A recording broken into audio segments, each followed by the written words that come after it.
The ghost light, a single bulb left center stage after each performance, has traditionally served as a supernatural offering to those who came before us and those we have lost, to ensure that the theater, their theater, never goes dark. That the magic of theater continues. Theaters from Broadway to the West End, Los Angeles to Savannah may be closed for now, but their ghost lights remain lit. Our spirits remain hungry, our responsibilities clear. We look at this as an opportunity, a chance to build on the work we've done. A chance to embrace our theatrical roots and create new adventures. What we do now paves the way for the years to come, for the Savannah rep of the future. We promise that the ghost light will burn brightly until it is safe to begin again. It is our responsibility to carry on the traditions that precede us. We are Savannah Rep. A home for great stories and great theater. The hands of the clock will move again, and this is not the end of the story. It's a new beginning. A new beginning. A new beginning. A new beginning. A new beginning. A new beginning. A new beginning. A new beginning. A new beginning. And we'll see you soon.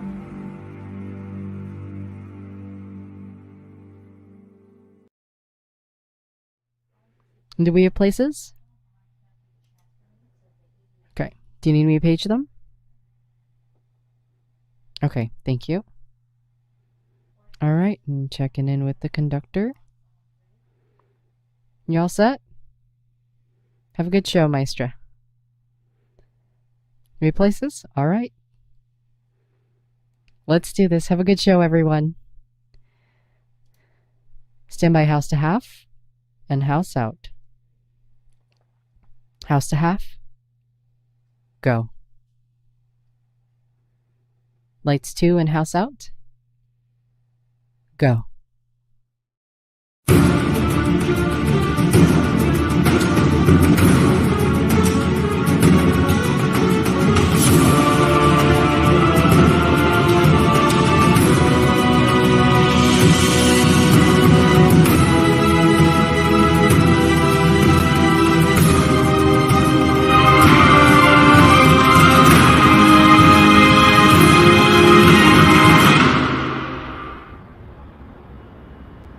Friday, 5 p.m. I did it right for the first time in 11 episodes. I was here when the credits ended and the show started to tell you Friday, 5 p.m. Now that I've successfully done that, I need a better catchphrase. Okay, well, baby steps. One thing at a time. Welcome to OnStageOff, episode 11.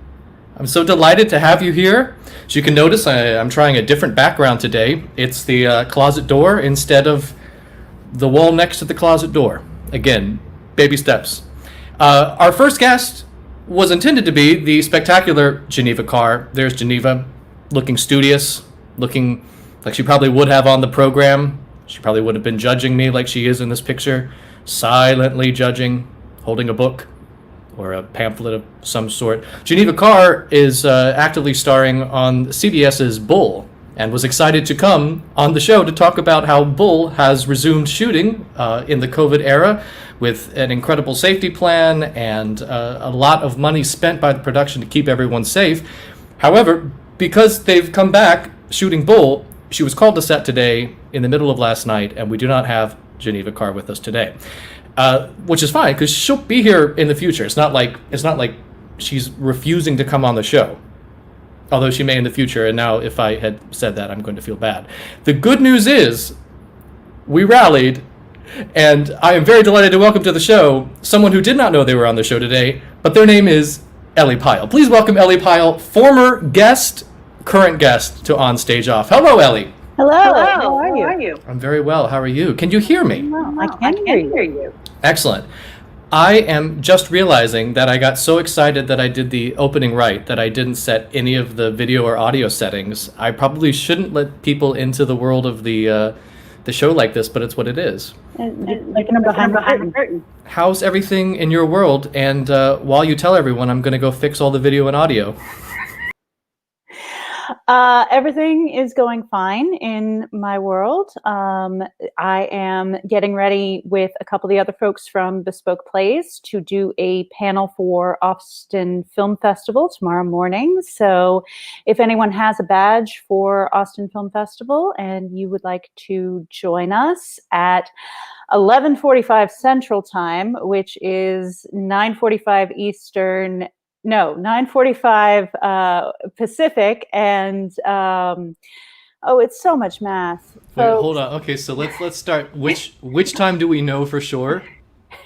We I mean, one of them is going to be accurate. Yeah. So which one do we know? So no, hang on. It's 9:45 Pacific, 11:45 Central, 12:45 Eastern is what it is. It always gets complicated when Central gets involved, but that is for the Austin Film Festival. And I will be talking to television writers and playwrights Christine Boylan, Jay Holtham, and Finney Kiyomura. The four of us will be chatting about building creative community, which is something that you and I talked about a little bit when I was on the show, but we will be sharing that with the fine folks at Austin Film Festival. Excellent. Delette McDonald, who I believe you saw across a Zoom call just yesterday around this time, has popped on to say hi, Ellie, to you. Hi, Delette.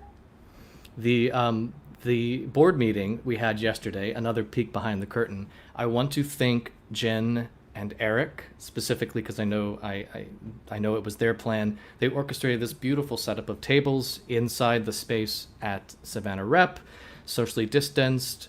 It looked really great on the Zoom screens, and my understanding, since neither you or I was there, Ellie, is that we were being projected at full size, at full like against the back wall. That did seem to be the case, yeah. So Delette, if you, as you were there, if you can confirm, apparently we were almost 23 feet high each in our Zoom windows, but might be a little bit of a hyperbole. I'm not sure. Well, you had always wanted your face to be that big, so there you go. Dreams come true. It's the pictures that got small. Ellie, I don't want to name the company because I'm sure it's all very private information. But we were speaking yesterday, or exchanging emails yesterday. A very prolific company in the United States is interested in a very forward-thinking way in interactive theater as it relates to the sort of the Zoom era. And I know that a lot of mentalists and magicians have been taking advantage of this era to perform sleight of hand, which doesn't sound logical at first thought, but has apparently been selling and doing incredibly well.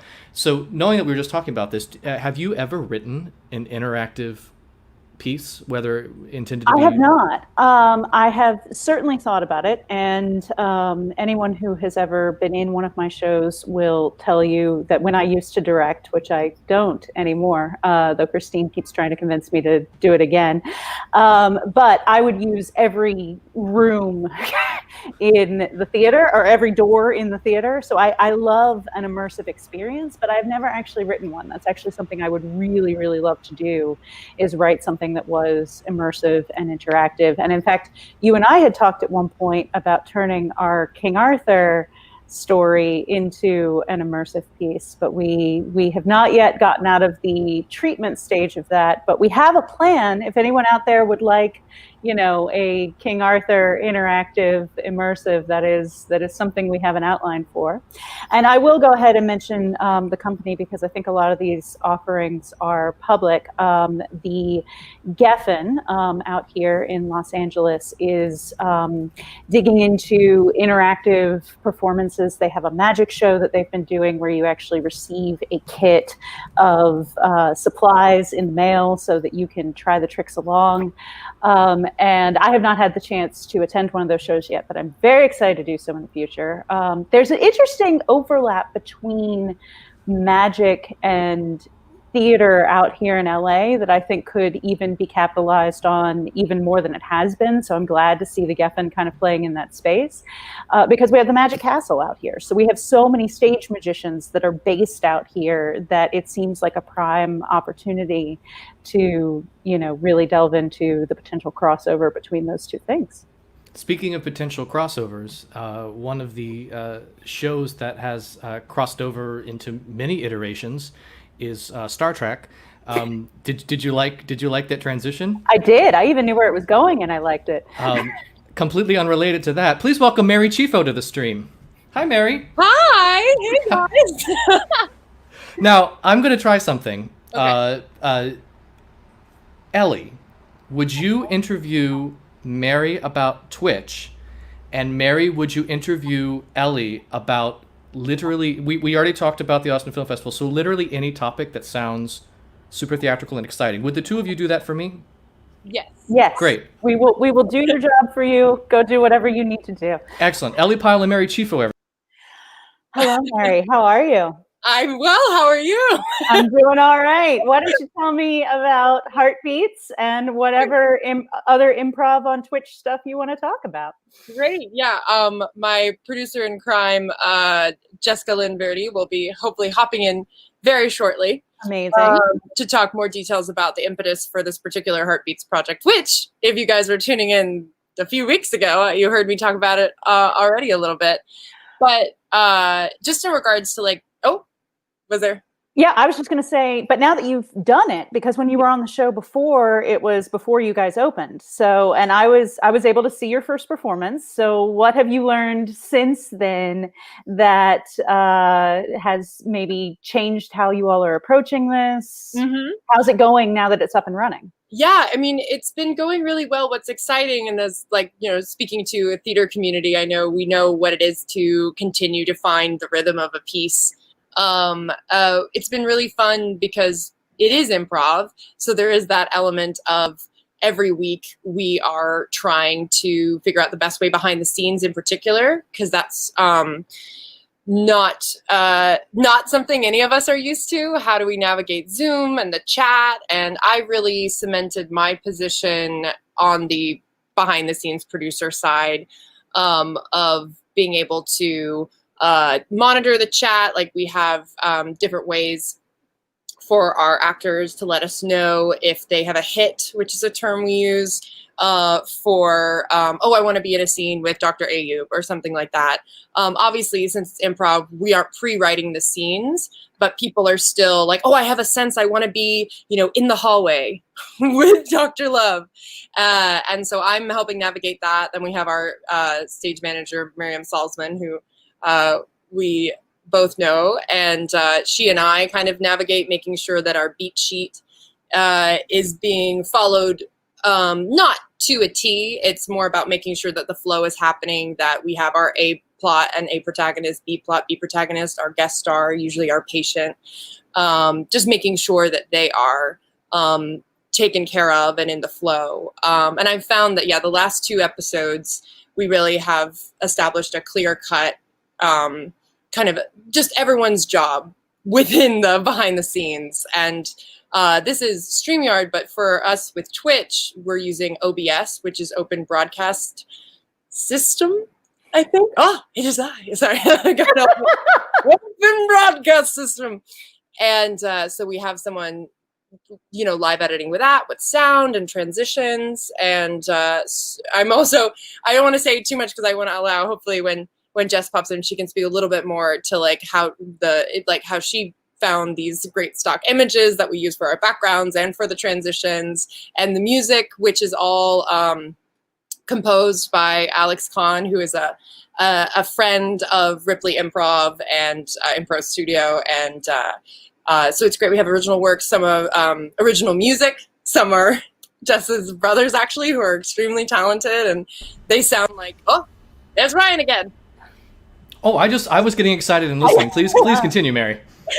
The music is a cool part of the cool part of what you all do. That because you're doing genre improv, I will say that there is a particular medical drama that your show reminds me of, and the music was a big part of that. That I was able to immediately see what you all were going for in this, and because it is improv, there are occasionally strange things that happen. Like, I will let the audience in on the fact that Mary accidentally got killed off in the first episode. So you're saying strange things that happen, like, for instance, if there's someone in the green room that has only been in the green room for 10 seconds, but I'm about to bring them to the show with just very, very little warning, and they need to give me a thumbs down if they don't want to come to the stream. They look like they're okay. Please welcome Jessica Lynn Verdi to the stream. Yeah! I didn't realize we were live. Oh, that's how we do. Livest. That's great. We love it. Yes and. I was gonna say, like, this is a very great example of the yes and quality of all of us leaping in and chatting our improv. I don't, nothing's precious anymore, you know? Like, these people are about to see me put my mascara on, and that's only so you can see how much more impressive I am. So, and she has a cat. And there's a cat. There's never not a cat. You know, I think the four of us need to be reminded for just a moment by that Geneva Carr was on set today and could not join us, by having the picture of Geneva Carr judging all of us. Oh, thank you. Wow. She's just judging hard. She's so mad I'm putting on mascara right now. Okay, please continue. But look, we all get to see. Oh, and Jess is very good at the not making the weird face that I feel like I make. This is not the first time I've done this live. And I'm not proud of this, but while driving, like I once put on full eyelashes while driving. And again, not proud because that's really dangerous, but I succeeded. And I'm here today to tell you, yeah, exactly. But this is how much of a nerd I am and tie that back to Savannah real quick and say that there is a character in Midnight in the Garden of Good and Evil who is specifically known for putting on her whole set of makeup and doing her hair as she drove across the state of Georgia. Amazing. So, you know, I'm bringing that in relevant to, you know, the topic of Savannah. It's perfect. Let's talk about Savannah. Yeah. Well, I do want to talk about Savannah for a second, because of the three of you, who has been there? I haven't. I don't think I have. I've been a lot in that general area growing up as a kid, but I don't know if I've ever actually been to Savannah, but it seems like such a cool place. Well, Mary, that's where you should have your retreat to, finalize your screenplay, which you were going to use improv to, so for all of you. Yeah. Like, this is a pro. I'm just really impressed because the other thing is, like, doing it in a video. Like, it's one thing in a mirror, but being able to do it with the kind of, I feel like I always feel it's also mirrored too, so I don't know. It's like not congruous, but we look at how it's not that bad. So I'm curious because I know that there's certain vortexes in the world that exist where creativity is higher, or like people are inspired, and like one of those places is Joshua Tree. So I wonder if there's one near Savannah, and then it would be a good excuse to, have a Rumspringa there and do some art. I can vouch for the fact that in the 10 years, I guess, almost exactly since I moved out of Savannah, I have written about little else. So it is always there, kind of the places that I've lived as a tone in what I write. So it continues to be my muse. So it could be yours as well. Mm-hmm. So let me ask you then, what is it about Savannah what's the theme that Savannah helps you reflect as a writer? That's an interesting question. That's probably like what makes you tick. Like there's a great actor, like what kind of stories do you like to tell as an actor, or write, and you list your top 5 favorite films, and you start finding the through line. And like, what is yours, Mary? You're Byron-esque. You like the Byron-esque? I like my Byronic heroes. The Byronic heroes. I love hopeless romances. Like, the heroine dies, or Yeah.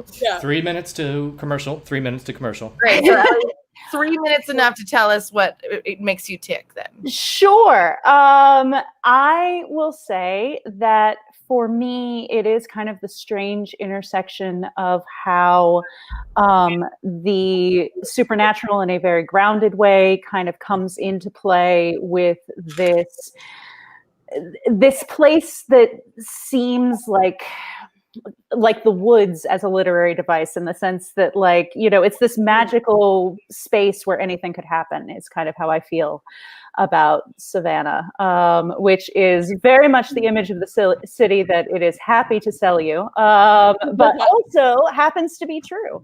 And it's something that I felt very much the first time that I came there, and then continued to feel after leaving. So I think that's a big part of what kind of feeds in combination with the fact that the particular years that I was there were particularly interesting years of my life, which is something that Gail Bird, who is a fan of the show and is in Bespoke Place with me and Mary, she has said many times that, like, you have that year or so of your life that, will kind of define everything. And that's since I had that very much in Savannah, I think it has continued to influence everything after. Yeah, that makes a lot of sense. That's actually a really interesting way to look at, like, your pinnacles, right? To, like, what I am now this person because of that time, I have a question also. You must not have a cat for those bottles to still be on that step.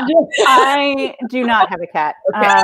That is correct. That would have not that either is a fun toy for them or not, wouldn't have lasted long. Well, that as she moves the cat actually out of control today, but anyway, carry on. Yeah, I was just going to say, because I don't think it's quite clear enough in the image, it is all of the prophecy wine bottles. So all of the different tarot cards on the prophecy wine bottles is why those are on my staircase. So you're going to give that to us as a guest today, right? We get the whole set. That's so cool. And you need to get like big candlesticks and like drip them out, Yeah, I probably should. Probably should. So, Jess, you didn't get to talk about Heartbeats at all. Do you want to do that before Ryan takes us to commercial with however many seconds we have left? Heartbeats is a completely improvised television show that's a medical drama set in Los Angeles downtown, and the hospital's called LA General. And we have the only thing we know are characters that we've been working with, and then we have guests each week. And Mary Chipo's producing it, and I'm the lead actress because I want to be like Meredith Grey in Grey's Anatomy. That was amazing. That was amazing. I'm not actually taking everyone out. She's back. There's everyone. How can the people see it? We're 60 seconds from... Chris Bass is about to come in and take us to commercial. So we have 60 seconds. How do the people see this show? Great. We're going... you can go right now to twitch.tv/Ripley Improv. The best thing you could do is just hit follow. And it doesn't hurt to remember that we go live at 10 p.m. Eastern on Fridays. That's helpful. But if you follow us on Twitch right now, you should get a notification that we go live. So, and we want you to be there because your suggestions influence the show. And it's not, we can't do it until you tell us who's going to die or live and or what the show's about. So we need people there. But let Mary live next time. Yeah. Actually, so sad, and the audience will never live it down. In honor of our improv game mentality that we all share, we're going to play a quick game of Last Lines, where you will get one last chance to say something incredibly dramatic, and then your video will disappear forever from the frame. Mary Chiefo, Last Lines. But how could you? I always knew you were an animal. Jessica Lynn Verdi, Last Lines. I never knew I wanted children until I saw your eyes. Ellie Pyle, Last Lines. Never again. Never again. And that's what happens when Geneva Carr cannot make it to tape On Stage Off. That they filled a guest slot with informative, foundational discussion. I love it. I'm so excited that after the commercial, we will be joined by Kenneth Roberson. I want to let you all know some things. If you're just joining now, you are probably wondering what is happening.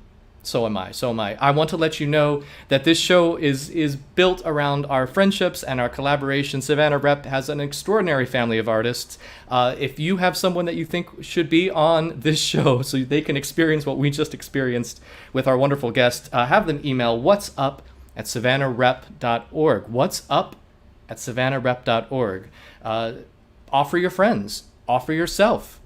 Offer someone that you think probably would like to be on a show like this. I also want to tell you, because right before we go to commercial, it's always a good time to pitch things. We had an incredible donor give a $500 matching gift to Savannah Rep in September, and then she offered the same donation again in October. We matched penny for penny her $500 gift in September, and we are $75 from matching her gift for October. So if you are in a position to be able to contribute to the arts and the livelihoods of Savannahans and their families, please consider visiting savannarep.org/ghostlight. That $2,000 that we are only $75 shy of being able to receive, that $2,000 is jumpstarting our New Works program, which is helmed by Michael Jacinto. It is an incredible new project bringing artists to Savannah, interacting with artists that are in Savannah, centering underrepresented voices, and expanding the bounds of what we are able to produce. So again, that's savannarep.org/ghostlight. I believe Chris Bass is about to show up and look confused to take us to commercial. And when we go to commercial, we will be back with Kenneth Roberson. What? Why am I here? I don't know. Where are you going with those stripes? That's new Aquafresh for kids. Just follow me. Toothpaste? I hate to brush. New Aquafresh for kids makes brushing fun. It's got a zingy new taste kids love. Fluoride too, and it's easy to pump and has a neat top. Great, but how are you going to get those stripes in there? Watch. New Aquafresh for kids. I make brushing fun. My next guest is a dancer, a choreographer, an educator, and someone that I am very excited to talk to. Please welcome to OnStageOff, Kenneth Roberson. Hello to you. Hello, Ryan. How are you? I'm good. Thank you for. I saw you were in the green room for the entirety of that first segment. Yeah. Okay. What am I going to do?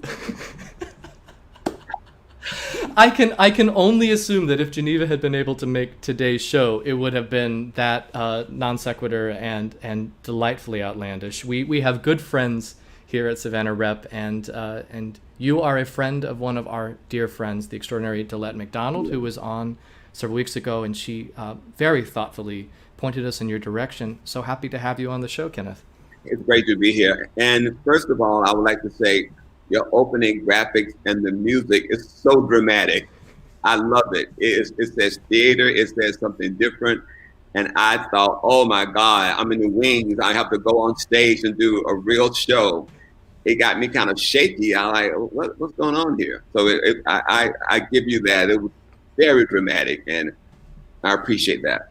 Well, thank you. Well, we know that taking time out of your day is a gift to us. So that I think if we can give you some superhero music, you deserve every second of it.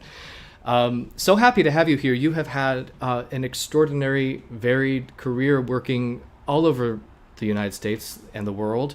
I want to kind of jump right into a question that I had for you the moment I knew you were going to be on the show, which is if you could help our audience understand the difference between choreography and musical staging, or sort of all the shades therein, because I know you've had a career that has included a lot of instances of both, and I'd love to hear from you what you believe the differences are and how you approach both of them as a creator. That's interesting. A lot of people would say that musical staging is, and usually I would be billed as a musical stager when I'm working in the confines of a play, not necessarily a musical. It could be with moving set or choreographing a dance number for those actors. Usually it's with actors who are not considered as dancers per se. And it's about whether or not the music is going to carry the story forward. It always does, but it's less obvious that it's pure dance per se, whereas choreographer would be considered a big chorus number, a big production number, where everyone's in unison and it's obvious that there's dance training. Now, I have a good friend of mine who's with our union, SDC, and she says that we should all call it choreography. So that's our little argument right now. There's a lot of union arguments happening in this era, Ooh, so that's yeah. so that's one more to add. Now, I was thinking in particular, you have worked with, on several occasions, artists that have very dynamic personalities, or are very well known for their personality. For instance, you've worked with John Leguizamo, who is known as a solo performer as well as being an incredible contributor to many different theatrical and film projects. When you came on to do staging, how did you approach it as a one-to-one relationship? Was there a larger team involved, or was it just the two of you talking? I would love to know how, when you're working with a performer that is so iconic for their point of view, how you bring your contributions to that. I had seen a lot of his shows, so I knew sort of where he was leaning towards. He loves to dance. So that's what helped me to know what to do with him. He loves to dance, and it was interesting way I found him, and the way he found me. I was found through a friend of his who was a part of his acting ensemble that ended up being a television ensemble. To make that long story short, I was able to see this energy that he has, and especially at that young time, and he made me seem sedate, because at that age I was totally off the chain, and he's really up there with being hyper, that smart brain working. So I was trying to look at things that he can do, things that he loves to do, and how to integrate that within storytelling. That's great. And I know that show Freak ended up being my first introduction to him as a performer, and it's been so interesting to watch his trajectory. And I've noticed when I was looking at your resume and all of the things that you've done over the years, that you have worked at various times with very with iconic solo performers in the moment that they are changing their approach, or that they're trying to be different. I want to talk about a show that I absolutely love, and when I realized you had done this, I lost my mind. A Boy and His Soul, with the exceptional Coleman. I want to talk about how you came to be involved with that and what that experience was like, because another iconic artist and a wonderful show that I am, it's one of my favorite reads and watches I've ever seen in the theater. So he had me in mind. I've known him for years. I knew him when he first got to New York, and he had me in mind. And I remember the first presentations, as it were, of that show. And also the producers at the Vineyard knew of me through Avenue Q.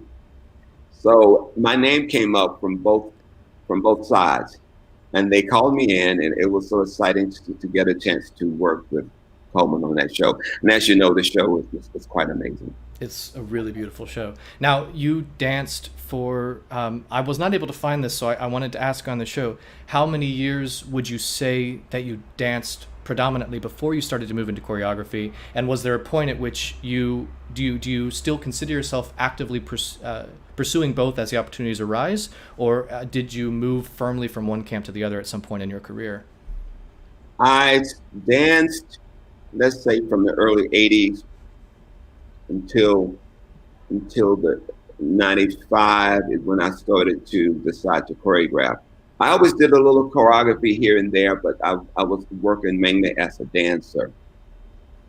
So I made that transition around 90 something. I still, as I've been directing a lot more now and choreographing, but I'm changing more to a director. But as a person, and as in my gut, in my sinew, and everything that's in me is a dancer. I'm proud to have been a dancer and to still dance and to teach dance. That is where my heart is. Which is a great transition to my next question, which is, in this era, especially that we find ourselves in, I've been finding, talking to a lot of artist friends and talking to collaborators, that to keep sane in this insane era, one of the things that is wonderful to do is hold on to sort of a maxim or a practice that has always kept you safe or kept you motivated. And obviously you are an active educator right now. So I'm curious what your experiences have been with your students in this era, and if you have been able to have a maxim or something that has followed you your whole career that keeps your brain on high alert and your passion moving forward in a difficult time. My maxim as a person and as a performer has turned into stay in your lane. Focus on what you're doing, because no one can do what you do. And that's the thing I tell my students, no one can do what you do. On another way of performing, I tell them, do not let your technique, your training get in the way of your performing. That can be different for concert dance or modern dance, but for theatrical dance, you want to be able to do a certain presentation that the technique that you've studied is there to support you, but you don't have to prove it. That's beautiful. Are you actively, how are you speaking? How many students did you have at the moment that we entered the COVID era, and how are you interacting with them right now? What have you figured out in that personal way for yourself, or what has the system that you are in helped you figure out? I started to figure out things in the end of the semester of spring when this thing happened to us. And to answer your first question, I have about 20 students in one class and 12 students in another class. And what I do is try to engage them the first part of class, always to ask if they have any good news, anything to share, just to keep that humanity going on in this time of being distant. And my classes are hybrids. We call them hybrids because some of them are online, Zoom, or what have you, remote, and some of them are in person, and then we combine those. So within that structure, it depends on what medium that we're using is going to dictate how the class is going to go. Great, and I do want to talk. I do want to talk about. You mentioned Avenue Q earlier. I am fascinated by the fact that you were involved with it from the moments at which it was being developed, and it had a different title, and you worked on it all the way up. I love this picture from your website of you with one of the Cape Monster performers. And on a personal note, it was the first show I ever saw on Broadway. I got to New York late in my life. I was already well into college in Savannah when I first went to New York for an extended period of time. And so the first show that I saw that had just started was Avenue Q, and it completely confirmed all the things I had wanted to do with my life, and it got that motor running in me that said at some point you're going to live in New York in your life. This is important. You want to make art like this. So that show has always meant a lot to me for many reasons, but especially since it was my Broadway, the first thing I saw. What was it like watching that show grow from the workshop stage to sort of the juggernaut that it became? I know that you have stayed on as the stager as the choreographer for all of its runs, including when it moved for its very successful off-Broadway commercial run at New World Stages. What's it like working on a show for that long and watching it change from something sort of scrappy and can-do into a global phenomenon? I was surprised at it. We did it first at the Vineyard, and they had a few workshops before they brought a choreographer on, before they brought me on. And I was there, and my agent had been calling me about this show, and I would not interview this man. I said, puppets? I said, they're going to try to get puppets, but they're going to, no legs, and which is fine. But they didn't, and then I had to help the puppet masters to trust me with movement. So I was really surprised how it just moved so slowly and so interesting. Jason Moore, the director, had this great vision. And to tell you the truth, when we were going to move from the Vineyard to Broadway, I thought it's going to be ruined. That the Broadway audience would not get the nuance, or didn't have the acumen or the intellect, I guess, I thought, to understand such a show during that time.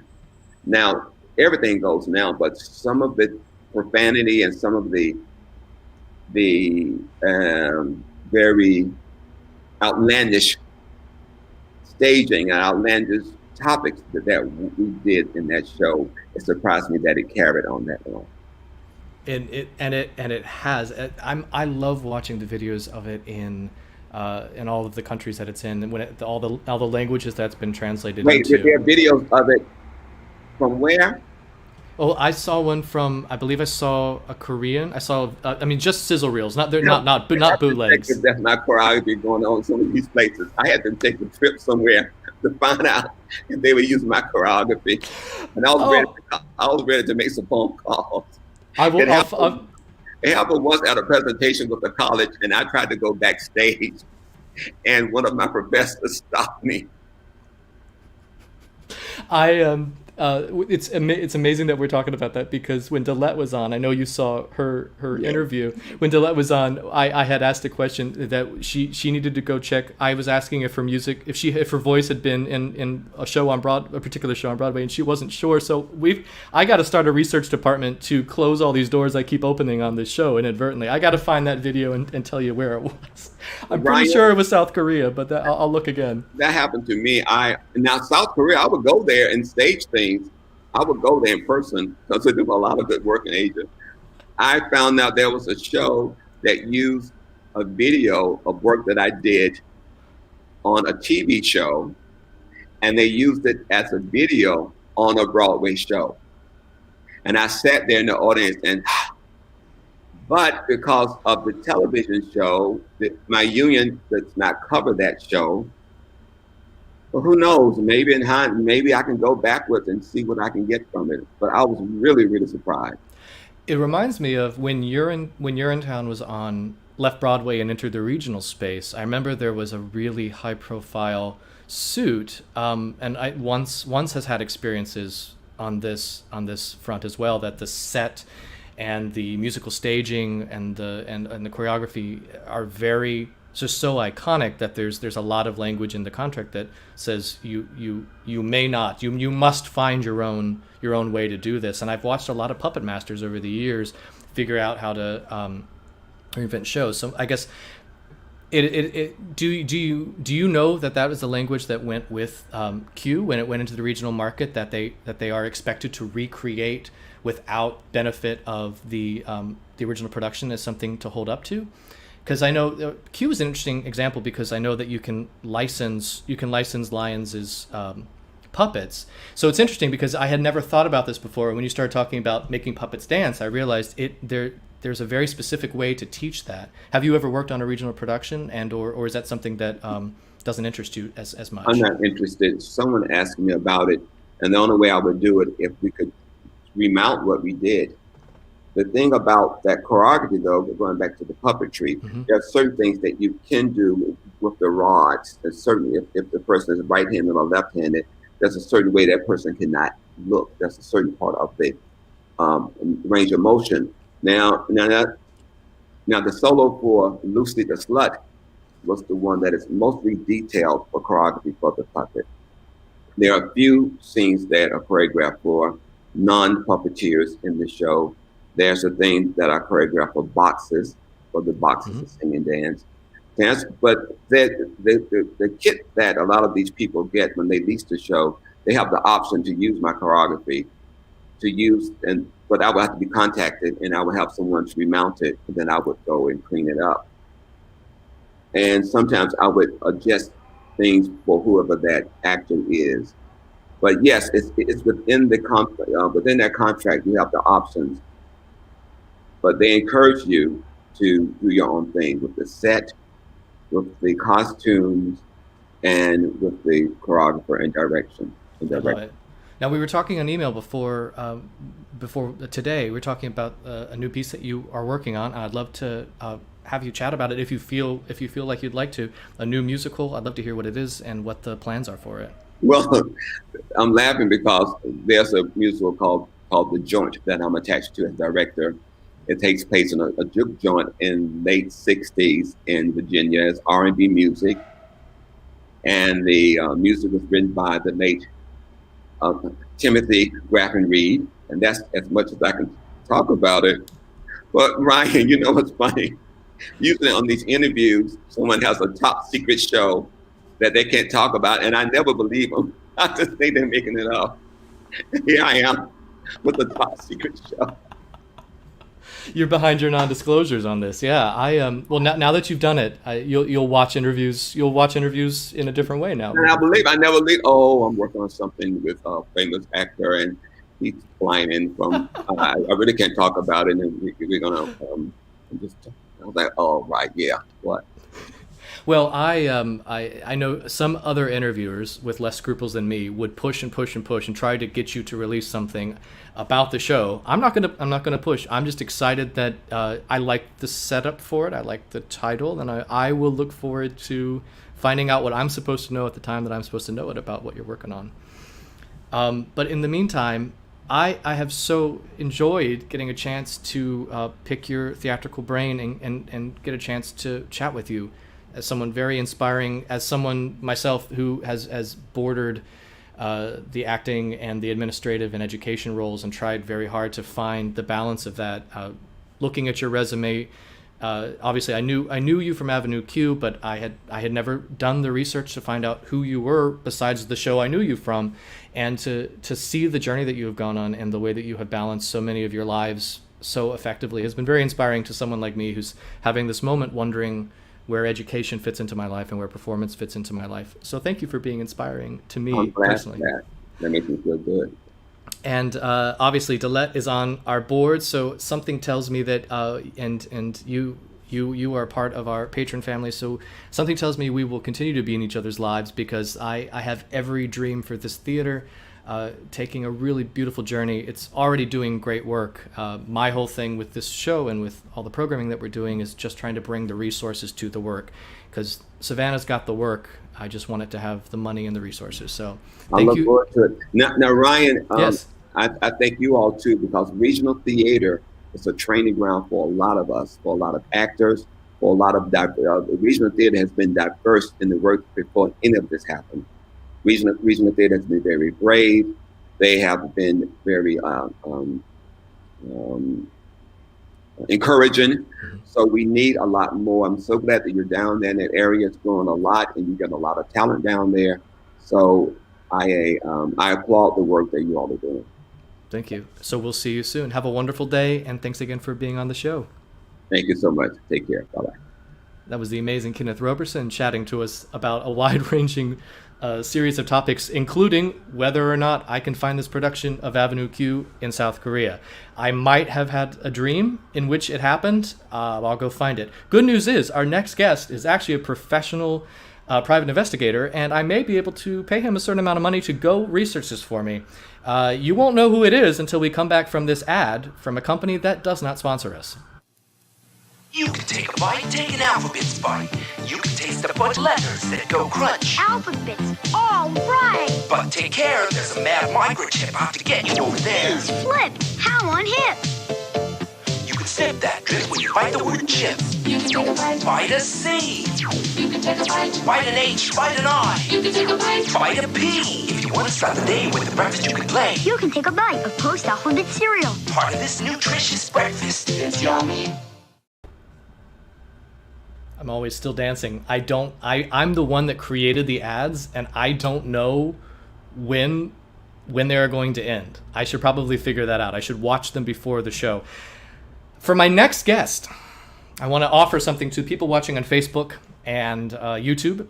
If you, as you've noticed with our comments so far in the show, for instance, one I didn't see, Kelsey Shepard says, "This is my formal request for an immersive Ellie Pyle play. I will let her know." I'm sorry I did not see that before now.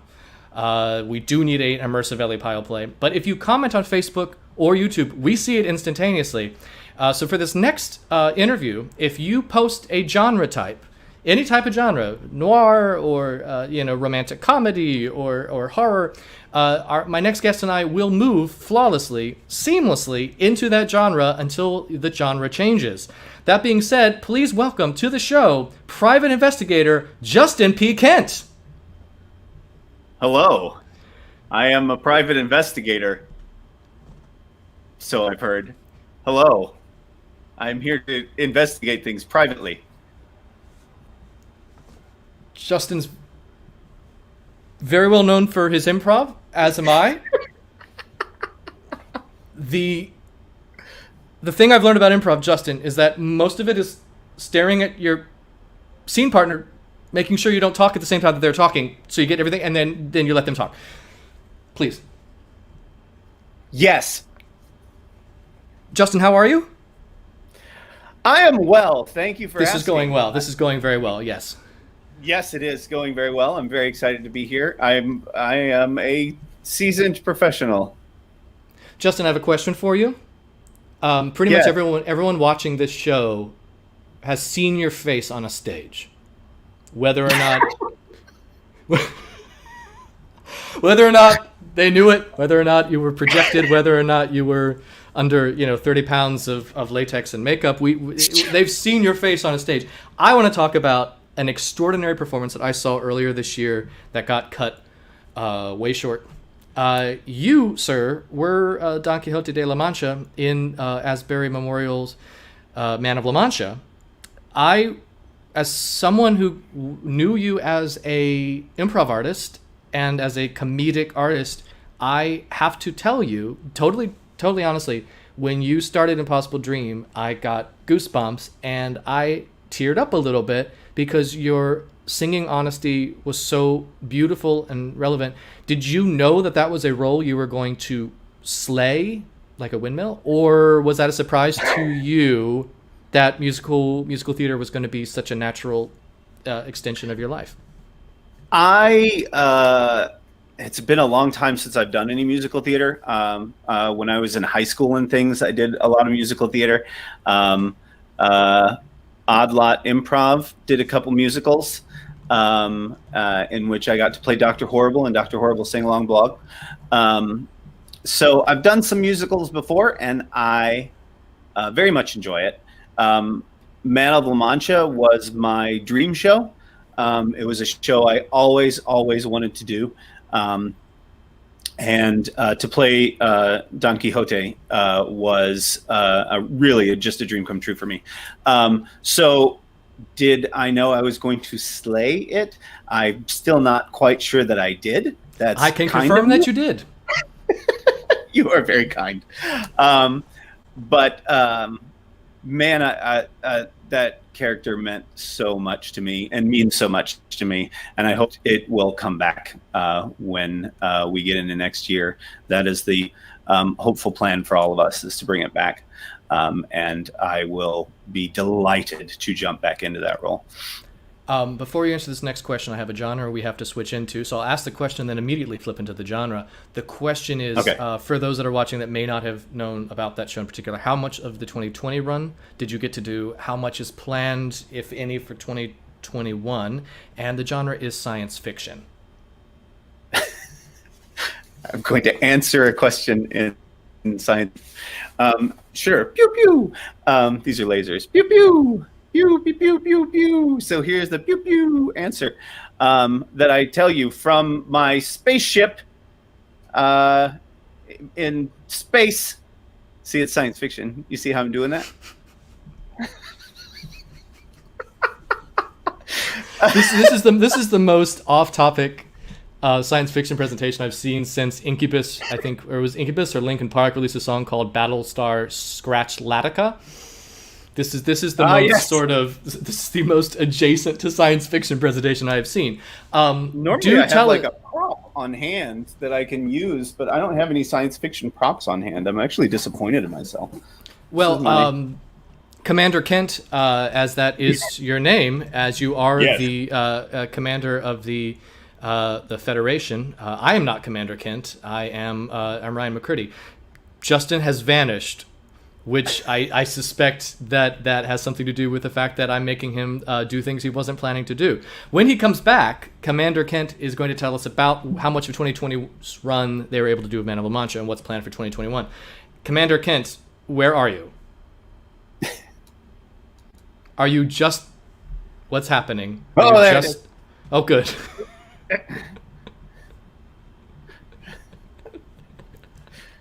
Everything's Amazingly, this is like most Odd Lot shows that you and I are both in. I suspect one of our Wi-Fi's is stronger than the other person's Wi-Fi. Justin, do you know what the question is, and can you answer it? I do, and I shall answer said question. 2020 run has only lasted but 1 week. We got 1 weekend of performances instead of 2. So now we hope to be able to bring back this epic production and create 2 more weekends of Man of La Mancha. Is that science fiction enough? Justin, I'm going to move to the next question. Okay. My next question is, now that you obviously had a Frankenfurter in your under your belt on your resume, you have Man of La Mancha. Are there other musical theater roles you are pursuing and chasing? Are there ones that have always occurred to you, or are there ones that are newer concepts as musicals are being written all the time? Anything like that you can tell us about? And we haven't had any other genres since science fiction, so I'm going to remove the science fiction so you can answer this question as you, talented artist Justin P. Kent. So kind. I mean, everybody's got their dream shows they want to do. I would love to. But most of mine are the old musicals that I grew up watching. So I'd love to get a chance to play Harold Hill in Music Man. I would love to be in a production of Guys and Dolls. My absolute dream show, which is not a musical, is Noises Off. Someday, my God, someday I will do that show. I have to admit, it's kind of astonishing. I didn't realize you hadn't already. Have you not done it? Have you not done? I have not done Noises Off. No. If any artistic directors are watching this stream right now, I hope that they will take that seriously. But I don't know any, so that's okay. So I have a question about your improv, about the fact that you are consistently and relentlessly, some would say, one of the funniest people I've ever been on a stage with. Along with your cohorts, for instance, Chris Soucy and Megan Jones and Lanita Spivey and many very talented, wonderful people at Odd Lot. Did you do you have a memory of the first time someone either made you or you chose to do improv? Like, can you tell us the story of the moment that it happened, that you went, I can make stuff up, let me just keep doing this for the remainder of my life? I was going to college at Indiana State University. Go Maple Leafs or whatever, with Sycamores. I was going to say Maple Leafs seems a lot more northeastern than... Yeah. Literally, when I was there, the logo was a maple leaf. Anyway. Wait, hold on. So, Justin, so it was the Sycamores, but the logo was a maple leaf. I think it's the Sycamores now. I think I don't remember what it was when I was there. I wasn't paying attention to logos and sports mascot. Okay. But what were you paying attention to? I was paying attention to improv. Thank you for that segue. I was a theater major, and there was a chance. It was me on the segue. Please continue. Segue. I caught it. There was a chance to take an improv class. I had never taken one before. Somebody explained it to me. It sounded like I would just goof around. And when you're a college kid, that sounds like a good class. It's like a class where I can pass because I goof around. That sounds good. But I did it, and people told me I was good at it. And I've found that I really enjoy doing things that people tell me I'm good at. That's that's exclusive to my experience. I don't think that other people feel that, but I do. And so I continued doing it, and I got a chance to go to Second City. I lived in Northern Indiana, and I went to Second City. Oh, sorry. Hold on, Justin. I think I believe you dropped this. Please continue. I'm just telling you my story, man. So I got to go to some improv school in Chicago, and it was literally a class above a deli. It certainly didn't feel like it was anything amazing. The classroom was this empty space above a deli in Chicago. And this guy in Second City pulled me aside and told me I was very good at it. And I just kept doing it from there. I got a chance to roam with a touring improv group up north, Acme Improv, and then came down here, and a few years later started Odd Lot with Chris Soucy, and former guest of the show.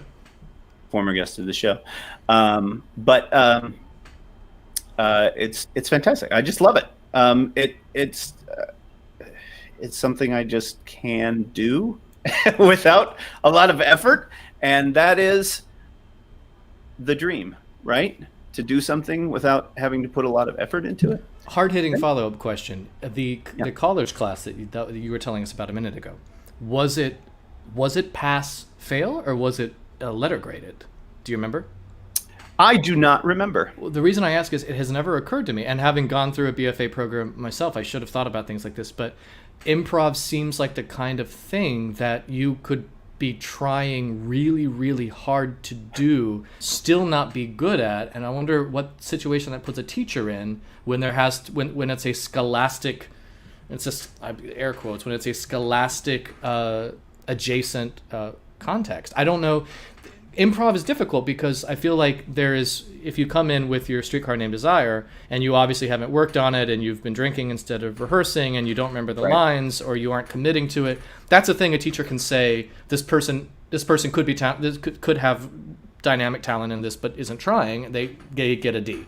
But improv is really tricky because it's really just not for everyone. Have you ever, obviously you don't have to drop any names, have you ever as a teacher or as a performer, have you ever worked with someone, if you say me, I'm going to be furious, have you worked with anyone that either thinks that they can and can't do improv, or someone that is trying as hard as they can and it just isn't clicking?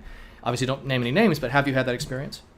Yeah, we've done improv in Savannah for 10 years now, a little longer if you count the group we were before on Lot. I don't, but please continue. I don't either. You mean the Literary Improv League? Oh yes, the Literary Improv League. I Yes. mean, I have a soft spot in my heart for them. Yes, please continue. But during the course of all these years that we've been doing improv, we've had workshops and classes and things like that. And I've had a chance to teach improv to a lot of people. And yeah, sometimes it just doesn't click. There's some people, the most frustrating thing, there's people that do it and it's just not the thing, and you can tell them. They're like, yeah, it's just not the thing, and they're usually like, yeah, I feel that, I feel it. It's not working for me, and they're fine. But there's some people where it's just like, oh, it's so close. They're like almost there, and but it just like it gets to a point and then falls flat. And it's possible that I'm just a bad teacher, and I can't get them past that. But that's so frustrating because there are so many people who just love it and they love coming to shows and they want to be a part of it, but it just doesn't click for whatever reason. It's very frustrating to try and because you can teach the mechanics of improvisation, but I'm one of those people that believes you learn the mechanics and then you kind of learn how to break those mechanics. Sure, yeah. The mechanics can only get you so far, and I don't know what is that thing that makes some people get at it and some people not. Is there something with their brain or what? But yeah, it's frustrating to try and get people to get there, and they just get so close but can't seem to get that last hump. Right, and I've always been curious about that too. One of the things that I feel like some nights when I'm guesting with Odd Lot, some nights the speed is I'm having the speed I need. Sometimes 5 different options are occurring, and I can choose the best one, and I can go into the character, and I can really chase it down. And then there are nights that the speed doesn't seem to be there. So I've always been curious, both what you're saying, like what is it that you have to feel good at it and be good at it, and then what is it even from night to night that is turned on or turned off. I feel it's a lot like jazz, like improv for musicians that are really great at jazz, and they have found that the brain is doing something completely untrackable from when you're performing something written, something that you know very well. I would love to live long enough for someone to explain to me what it is that's happening in the brain, because I feel like it's something that if it was harnessed in a really, I'm being totally serious now, which is rare, but I feel like it's something, if it could be harnessed neurologically, it's something that could solve a lot of degenerative diseases. I feel like it's something that if we knew what was firing and we knew how to stimulate it, it's something that could help people that whose brains are aging, or and this is something I think about a lot, because it's the speed at which you are changing direction. Right. So I guess my sort of final question on improv, before I say goodbye to you, because we've already run over the hour, because I never don't run over the hour. Sorry about that, Justin. I hope that's okay. My question is, are you an improv artist who is coming up with 5 things for every scene, and you choose the best? Are you going with the one that hits you first, or are you plowing ahead and building your wings on the way down? Do you have a very specific way that your brain responds to stimulus for improv? The answer to that is yes.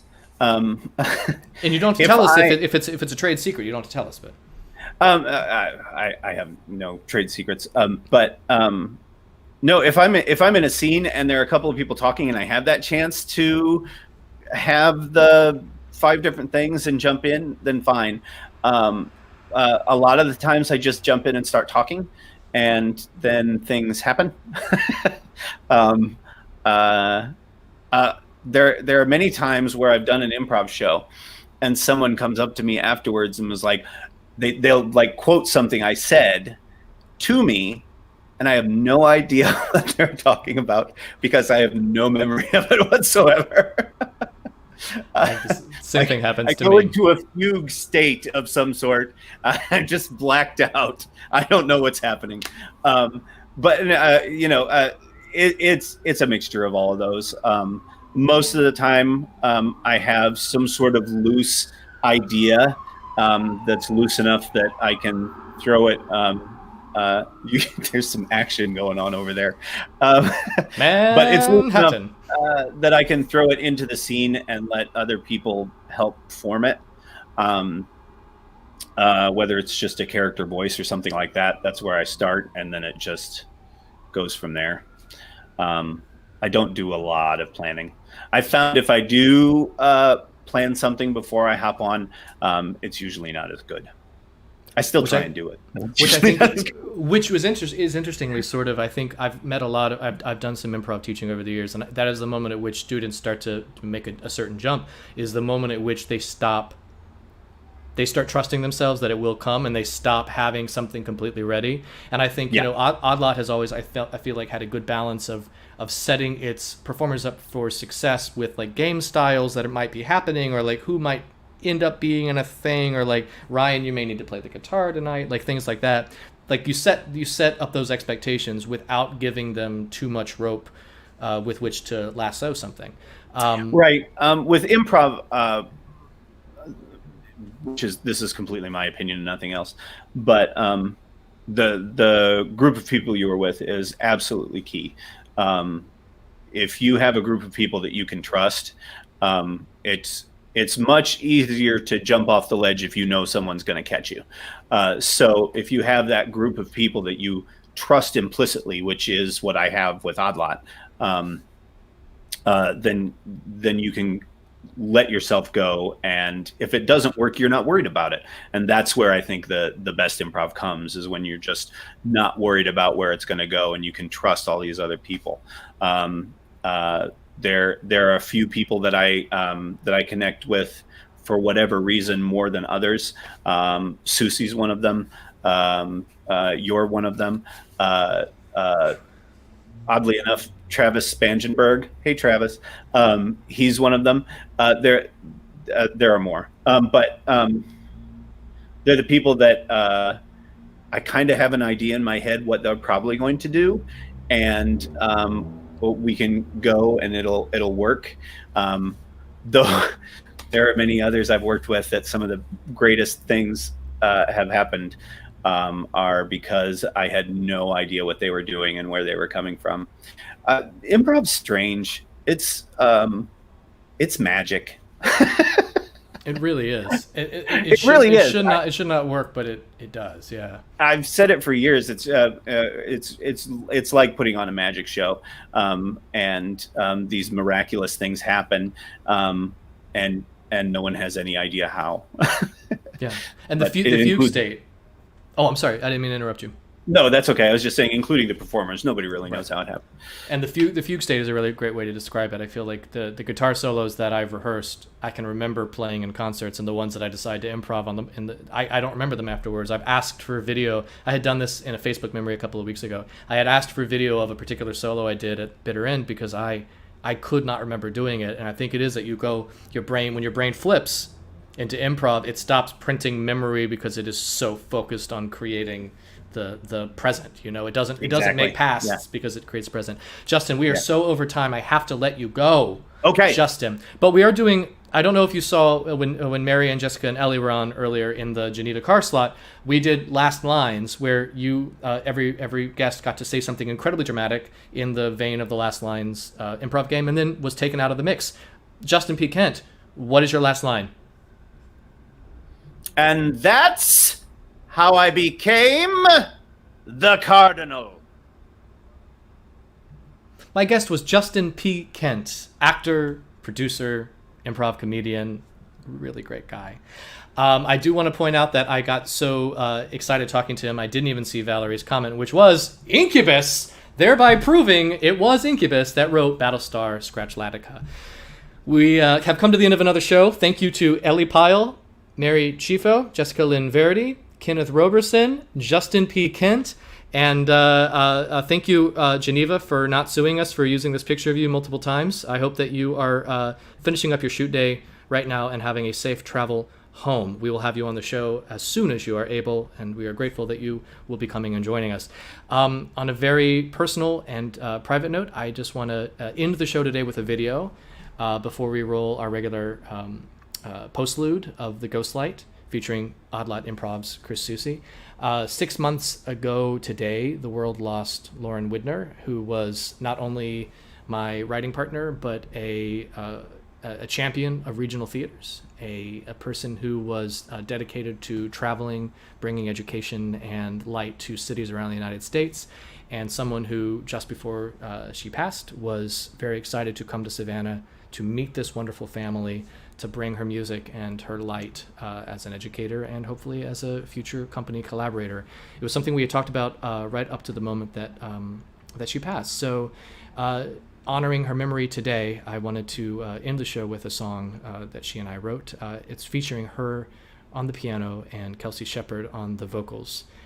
So thank you again for joining us for On Stage Off today. I do want to remind you we are $75, only $75 shy of our goal for this month's Ghostlight campaign. If we raise that last $75, we will have raised $2,000 across the last 2 months thanks to an incredible anonymous donor and matching gift donors.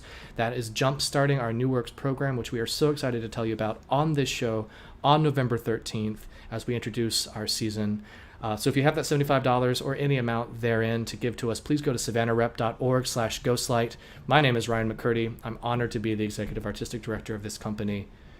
Happy theater making, and we'll see you soon.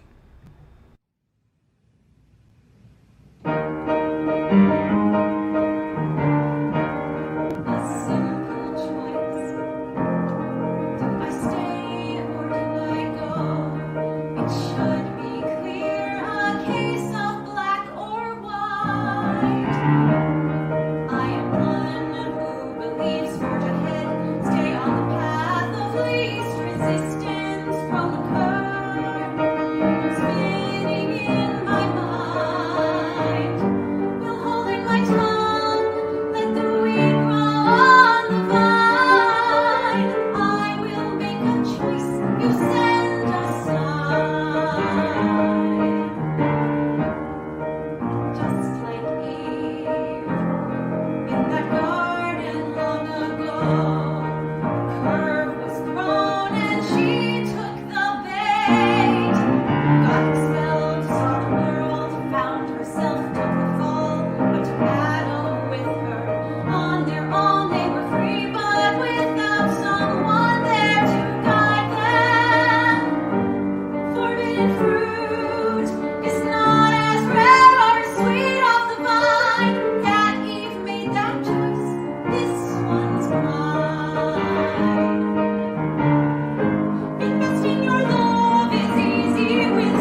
Lauren, we miss you.